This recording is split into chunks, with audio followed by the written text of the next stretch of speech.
7 Days to Die 2.5 just dropped on PC, and it came with a bunch of amazing survival features to enhance the game in ways we haven't seen in years. Today we're going to be covering those new mechanics and all the tips and tricks to help you survive in this new, much more brutal sandbox. Starting with tip number 1, temperature. Temperature has come back in 7 Days to Die with a vengeance. You can see the ambient temperature at any given time below your compass at the top of the screen. By the way, this is the new UI for 7 Days to Die 2.5. This is not a mod. Depending on the biome and the time of day, the temperature will fluctuate. Your player also has a temperature stat of their own, and you can use things like fire or clothing to increase your resistance to temperatures. Forest is pretty easy to survive in, but be careful early in the morning and late at night, especially if it rains, especially at the start of the game. Rain makes you wet, which massively decreases your character's core temperature, so always try to keep a torch on you in the forest, or indeed the snow biome. Pulling a torch will give you 20 cold resist, helping you keep on moving in the cold forest rainstorms. Coffee can give you an additional 5%, and if you're in the snow biome or if it's just a particularly cold night, sitting next to any kind of warm fire will give you a 20% bonus to your cold resistance. Forges, campfires, burning barrels, and chemistry stations all give this effect, but it does not stack. The burning shaft mod will give you an additional 20% cold resistance as well, allowing you to swap out your torch for a melee weapon later on. There's also 3 tiers of insulated liner mods that you can find in the game, which give you more heat and cold resistance that can be modded onto regular armor. And there's even a new clothing system that I'll cover in a later tip. None of the original vanilla armors give any temperature resistance of their own. In the desert, where heat is at its worst, the easiest way to cool down is to get wet, which massively increases your heat resistance. But also yucca juice smoothies will increase your heat resistance by 10% as well. Otherwise, there's not actually a lot of ways you can reduce heat other than wearing better clothes and more mods to deal with it. So what does temperature do?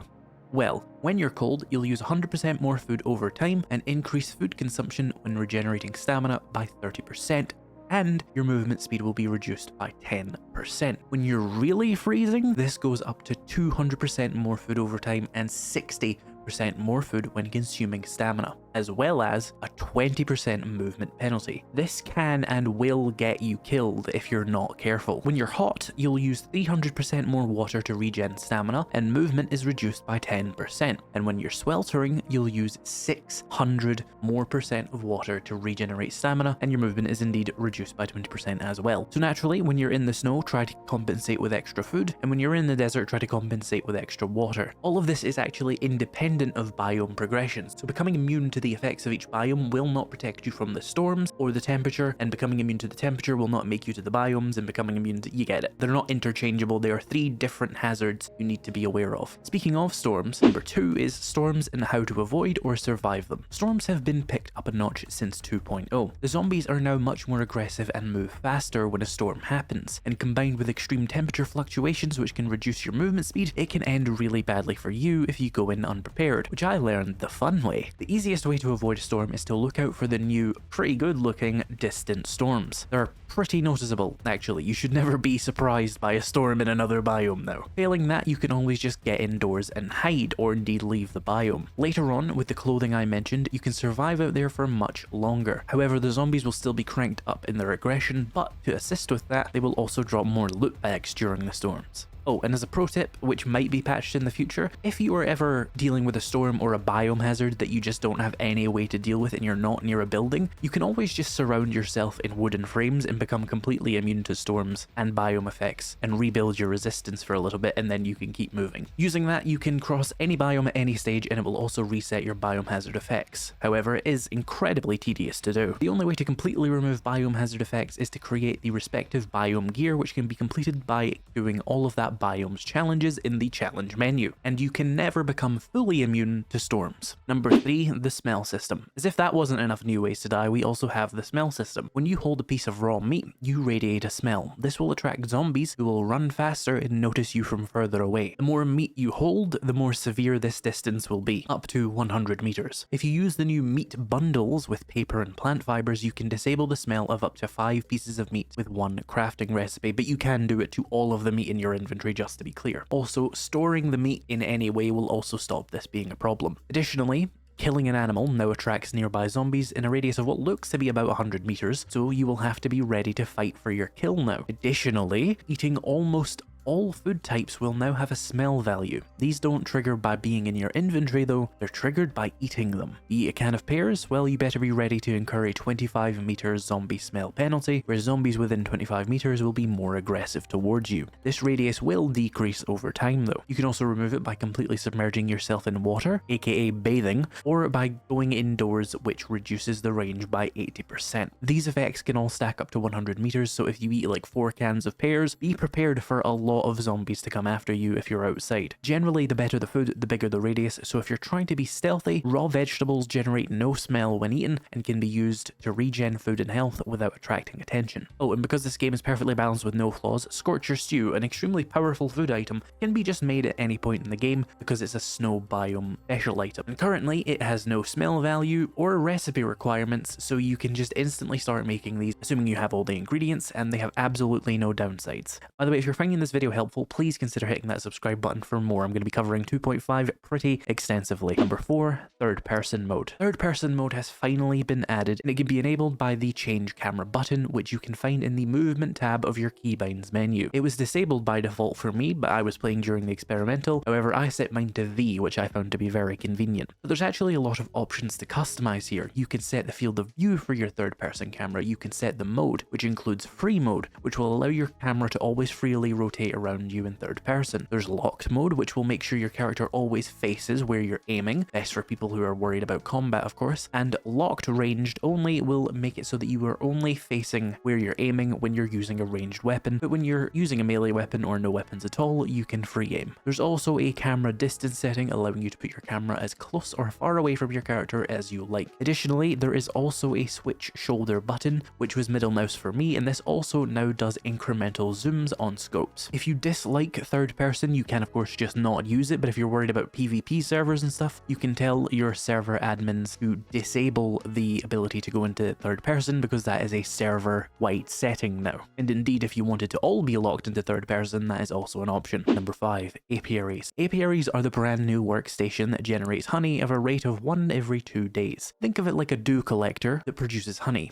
However, you will need to give it 10 flowers in order for it to generate 1 honey, so that can be goldenrod, chrysanthemum, or cotton. To unlock it, you'll need workstations level 30, and it takes 10 wood, 50 nails, 10 forged iron, 8 duct tape, and 5 beeswax. Beeswax is most easily found by destroying tree stumps and in loot bags dropped by the rancher zombies, previously known as the plague spitters. The apiary actually has a pretty high chance of spawning bees when you access them, so you'll want to leave them alone as much as possible. If you want to disable the angry bee feature, you will need to craft a smoker, which is unlocked at workstations 56. Also at workstations 44, you can unlock the brood box, which will double the amount of honey you produce each time, and at 40, you can unlock the extractor, which increases how often honey is produced. All 3 lets you get a whole lot of honey. As a side note, by the way, the dew collector is now slightly harder to craft, and it takes a higher level of workstations to craft, and you can now craft all of the tool components for the dew collector, including the water filter. You no longer have to fully rely on the trader for any of these things, which is a very good change in my opinion, because I don't particularly enjoy when I'm forced to rely on traders for certain things. Number 6 is all the new honey recipes. If you were wondering why you would even need all this honey, well now you're gonna know. Honey got buffed substantially and is used in 3 more recipes, including a drink, the honey tea, and 2 food items, honey glazed sham and honey brisket, which I spelt as brickset because apparently I was thinking of Lego websites at the time. Honey tea is basically a goldenrod tea with a small amount of food and a 5% infection cure that you unlock at food 14. It's basically goldenrod tea plus honey combined in recipe and effects, which is convenient. Honey glazed sham is a very powerful food item unlocked at 59 food, and the recipe is again pretty easy and the stats are very good, and also cure infection pretty effectively. Honey brisket is unlocked at food level 80. It's pretty much the best food in the game now, and it's very easy to make, all things considered, though not as easy as Scorcher Stew, being able to be crafted out of entirely farmable ingredients and animal fat, which is pretty easy to get huge amounts of anyway, because you can get it from damn near every roadkill in the game. So get those apiaries and start making a lot more honey, because it's good for you. Number 7, vehicle storage.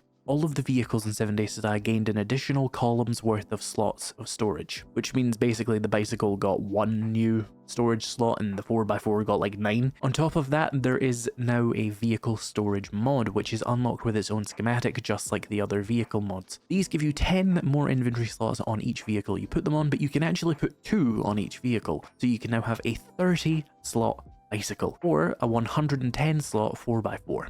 The mod schematic is found in the same place as the other vehicle mod schematics, and it's pretty much dirt cheap to craft. So congratulations, your car now has a backpack. Number 8. Clothing. Clothing can be found in various clothing or loot containers in 7 Days to Die now. These go under your armor and unfortunately give no visual effects. They include the cap liner, the long underwear, the gloves, and the socks. All they do is increase your resistance to cold and heat. They come in 3 tiers: tattered, patchwork, and thermal core, and these increase your temperature resistance, and they also have quality as well, but they do not degrade or need to be repaired. It's a bit of a tangent. This is a fun step in the right direction of bringing back the much more in-depth clothing system we used to have prior to 1.0, but I do think it's a little bit oversimplified in my opinion. There's no clothing crafting, there's no hot weather or cold weather or radiation resistant specific clothing, making it all extremely linear and pretty uninteresting. Hopefully they just give this a little bit more depth in future. Number 9, jar refunds. Jars have returned to 7 Days to Die after 3 years, after a surprising amount of outcry from the community. But by default, you'll always eat a jar every time you consume a jarred product. If you'd like to get those jars back, that is something you have to customize in these settings here. This allows you to keep it at 0% for the people who prefer the more recent mechanics and less inventory clutter, and you can set it up to 100% for the people who want jars to be the way they were for like a decade before this. But you can also set it to any number in between if you just enjoy havoc and destruction. You weird little occasional jar eating freak. And number 10, we have the turret ammo changes. You can now load alternate ammos to the SMG turret and shotgun turret. They can use high power and AP rounds in the SMG and breaching slugs and AP slugs in the shotgun turret. High power rounds do about 10% more damage than normal rounds, and AP rounds now ignore about 50% of the target armor and do about 20% more damage. Currently, the AP ammo in the turrets does not do target penetration, meaning they can't hit 2 or 3 enemies with one shot, but that might change in the future. If you'd like a full feature breakdown of everything in 7 Days to Die 2.5, why not check out this video? Thank you so much for watching,